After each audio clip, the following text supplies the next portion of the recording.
2025 అంతా కష్టాలు, కన్నీళ్లు, అవమానాలు, నిందలు, ఒంటరితనము, రిజెక్షన్, డిప్రెషన్, ఫెయిల్యూర్, నమ్మక ద్రోహం, మోసపోవటం, వెన్నుపోటు, ఇలా చెప్పుకుంటూ పోతే మీ అందరి జీవితాల్లో ఏదో ఒకటి ఇలాంటివి జరిగే ఉంటాయి కదా.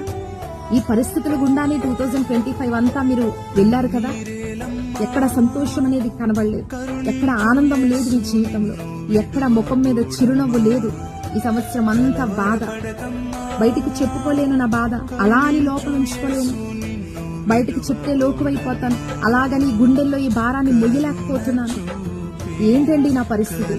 ఈ 2025 సంవత్సరంలో నాకు సంతోషమే లేదండి, నాకు ఆనందమే లేదండి, అంత ఏడుపేనండి, అంత దుఃఖమేనండి. ఇంకా 2026లో కూడా ఇదే నా పరిస్థితి అని అనుకుంటున్నాను. ఇంక ఇలాగే అవుతుంది అనుకుంటున్నాను. నేను ఏది కోరుకుంటున్నానో అది నాకు దొరకట్లేదు, ఏదైతే కావాలని కోరుకుంటున్నానో అది నా జీవితంలోకి రావట్లేదు. ఏంటి నా జీవితమే ఇలా అయ్యింది? ఇలా రకరకాల ప్రశ్నలతో ఈ 31వ తారీఖు అంటే సంవత్సరం ఆఖరి రోజున నువ్వు నలిగిపోతూ కృంగిపోతూ నీలో నువ్వే ఈ మాటలు చెప్పుకుంటూ బాధపడుతున్నావేమో. దేవుడు నీకు ఇస్తున్న వాగ్దానం ఏంటో తెలుసా?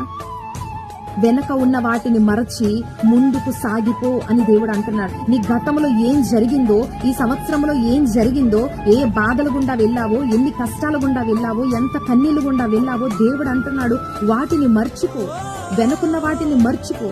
వెనుకున్న విషయాలను, వెనుకున్న సంగతులను నువ్వు తలంచుకోవద్దు, నువ్వు జ్ఞాపకం చేసుకోవద్దు.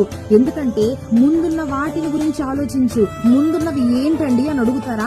ముందున్నవి సంతోషకరమైన దినాలు నాన్న, నువ్వు ఆనందించే దినాలు, నీకు ఆనందాన్ని తెచ్చే, నీ హృదయాన్ని సంతోషపరిచే దినాలు, ఆశీర్వాదాలు, దీవెనలు దేవుడు నీ కొరకు దాచి ఉంచాడు. అందుకే ముందున్న వాటి కోసం పరిగెత్తు, ముందున్న వాటి కోసం ప్రయాసపడు, ముందున్న వాటి కోసం ఆలోచించు.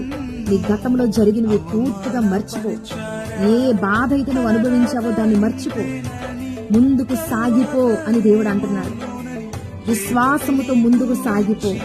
గొప్ప కార్యాలు నీ జీవితంలో 2026 సంవత్సరంలో నువ్వు చూడబోతున్నావు. విడుదల కాలము రాబోతుంది. నీ జీవితంలో నిన్ను బంధించిన ప్రతి బంధకము నుండి దేవుడు విడిపించబోతున్నాడు. ఏ బంధకాలు నువ్వు బంధించబడ్డావో, ఎక్కడ నువ్వు బయటకు రాలేకపోతున్నావో, నా దేవుడు ఆ పరిస్థితుల నుండి దేవుడు నిన్ను విడిపించబోతున్నాడు.